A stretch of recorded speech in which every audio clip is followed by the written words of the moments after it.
pembukuan usaha tani. Di sini kita mulai dengan metode penyusutan garis lurus atau straight line method. Oke, straight line method ini merupakan cara yang paling mudah ya, yang digunakan dalam analisis usaha tani. Yang biasanya saya sarankan kepada mahasiswa gunakan cara ini. Penyusutannya sama untuk setiap tahun. Itu cara paling mudah. Di mana rumusnya adalah ini NAKS atau nilai benda akhir tahun sekarang sama dengan nilai akhir tahun yang lalu dikurangi dengan nilai beli benda tersebut pertama kali dibeli dibagi dengan jumlah tahun digunakan. Itu rumusnya ya. Jadi ini rumus harus ingat baik-baik untuk menilai penyusutan dengan cara garis lurus, metode garis lurus. Jadi NAKS sama dengan NAKT kurang NB per T.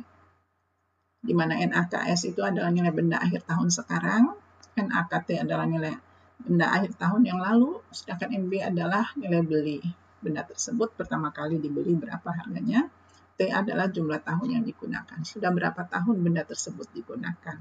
Itu yang sangat mudah untuk menghitung penyusutan yang menggunakan metode garis lurus. Yang kedua, double declining balance method.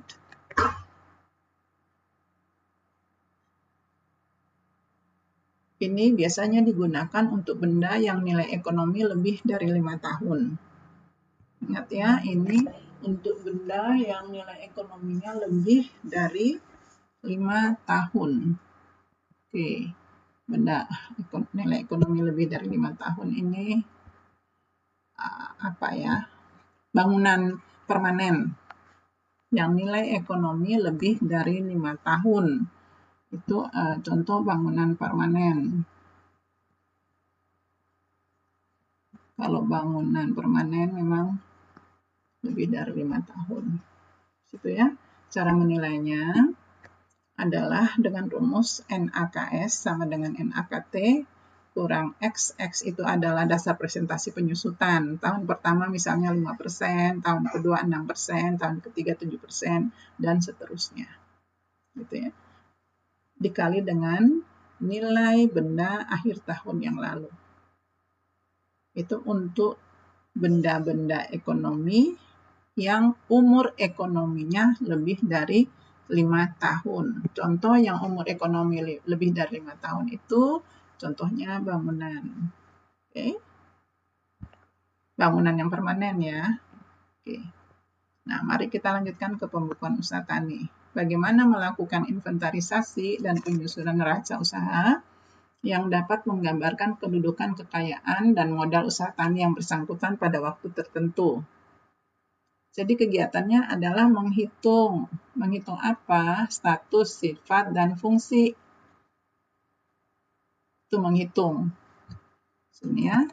Menghitung. Kegiatannya hitung. Dalam pembukuan usaha tani ini yang satu kegiatannya adalah satu menghitung. Satu hitung. Yang kedua adalah ukur. Yang ketiga adalah menilai. Sebentar. Yang pertama adalah menghitung, yang kedua mengukur, yang ketiga menilai. Oke. Menghitung itu di dalamnya terdiri dari status, sifat, dan fungsi. Statusnya apa? Modal tersebut, fungsinya apa, sifatnya apa, gitu ya. Mengukur juga sama, status, sifat, dan fungsi. Menilai juga sama, menilai status, sifat, dan fungsi.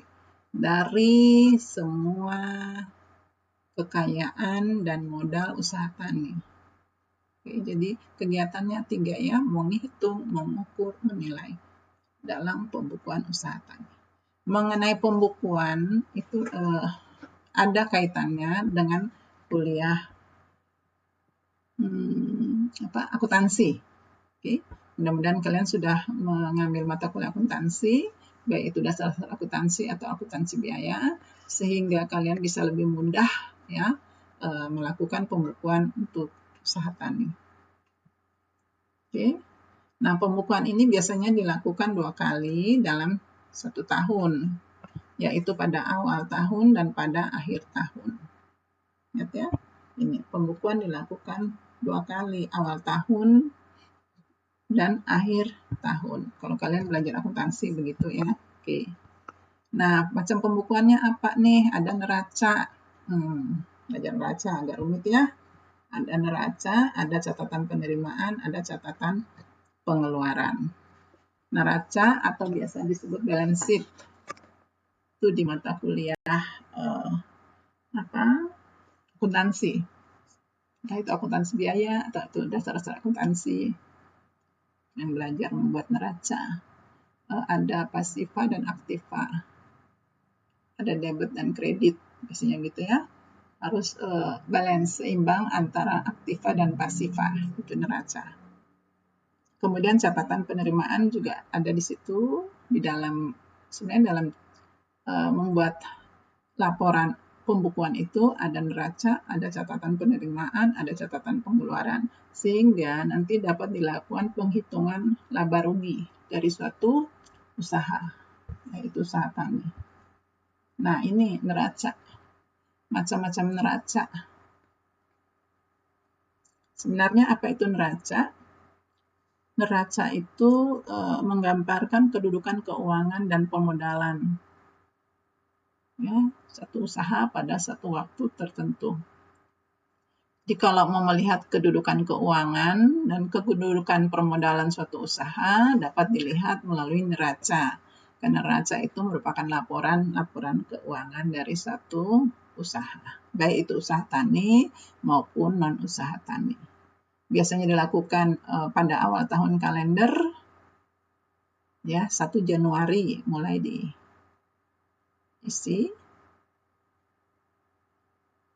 Karena melalui neraca ini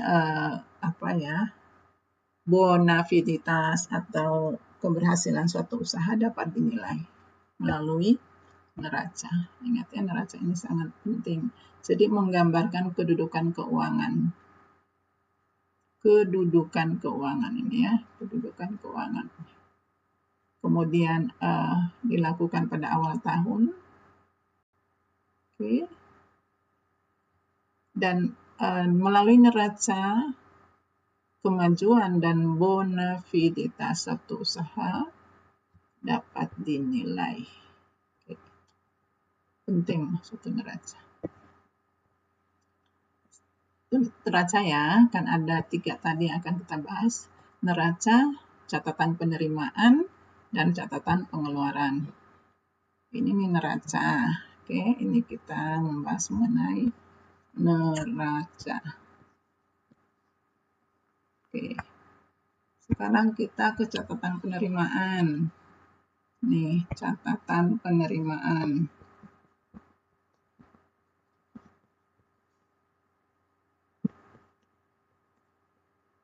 Oke, catatan penerimaan. Terdiri dari apa? Pendapatan hasil. Catatan ini dapat berbentuk tunai dan dapat berbentuk tidak tunai. Ya, tidak tunai.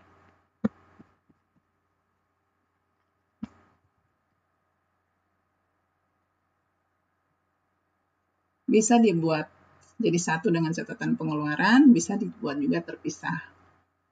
Jadi kalau mau hemat, dibuat jadi satu, disatukan dengan catatan pengeluaran, penerimaan dan pengeluaran.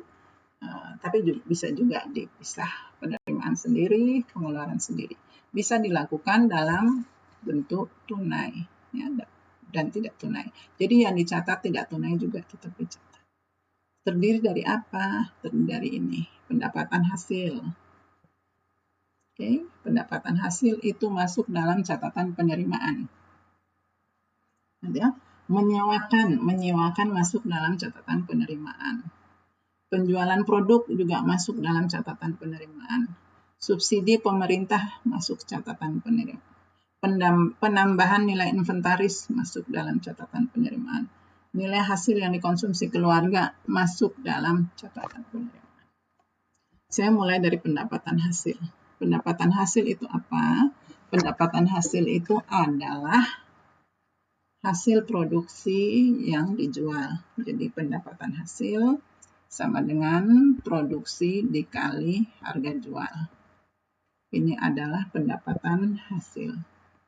Masukkan ke dalam catatan penerimaan. Menyewakan itu misalnya menyewakan, si petani menyewakan barangnya kepada orang lain. Menyewakan traktor misalnya, menyewakan traktor misalnya ya.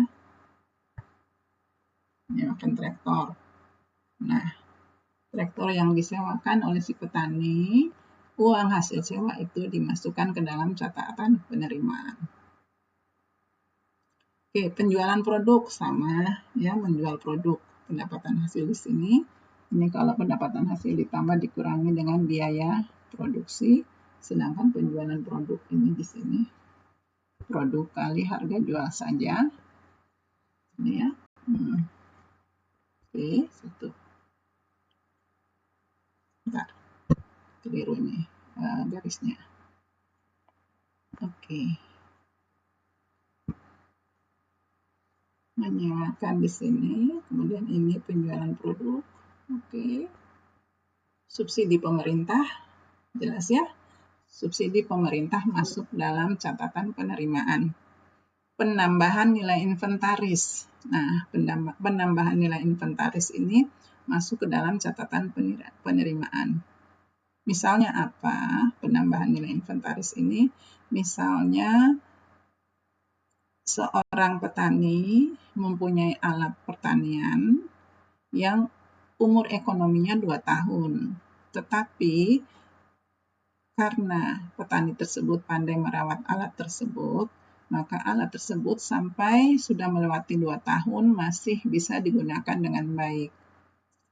Oke, maka biayanya itu tidak dimasukkan ke dalam pengeluaran, tetapi masukkan dalam penerimaan.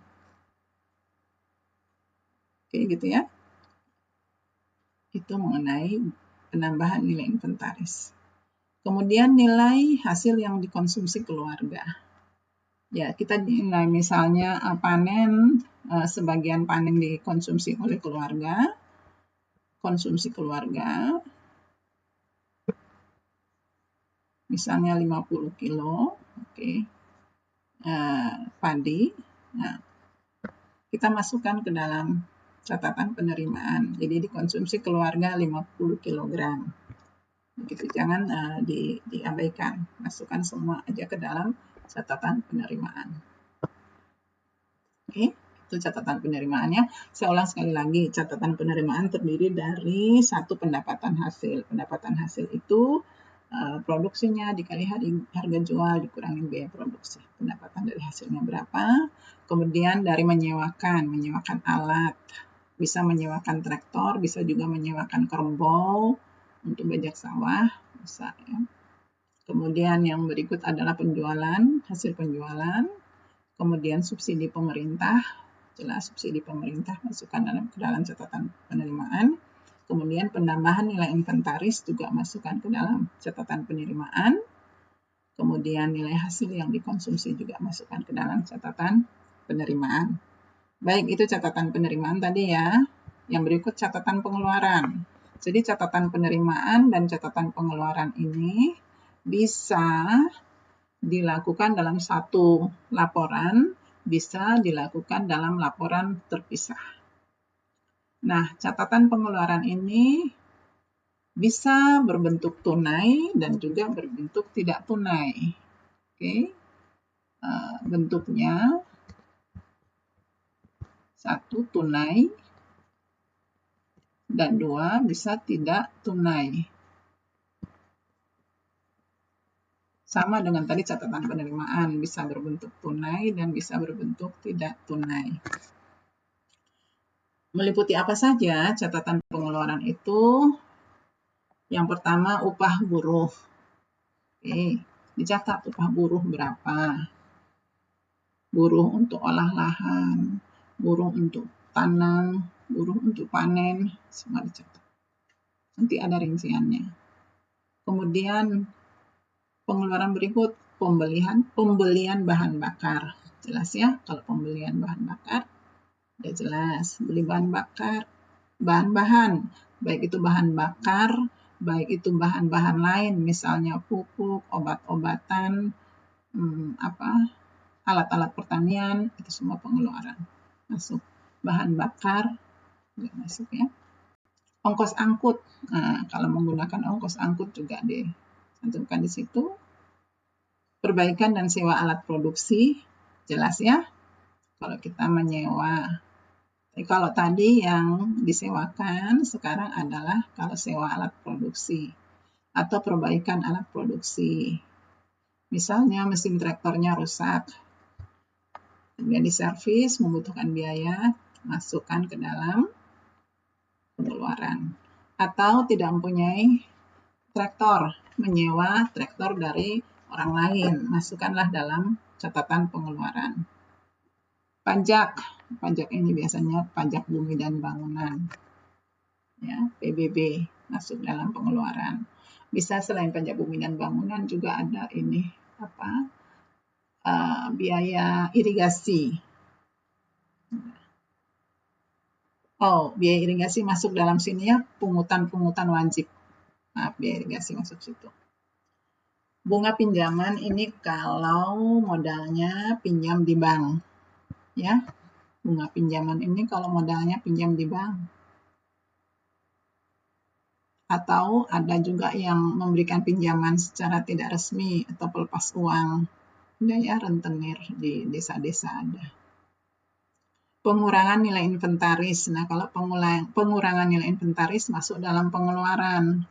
Kalau penambahan nilai inventaris masuk dalam penerimaan. Pengurangan nilai inventaris ini adalah kebalikan dari penambahan nilai inventaris yang tadi. Kalau penambahan nilai inventaris itu alat yang umur ekonominya 2 tahun, tetapi setelah 2 tahun alat tersebut masih dapat dipakai, maka setelah 2 tahun itu nilai alat tersebut masuk dalam catatan penerimaan.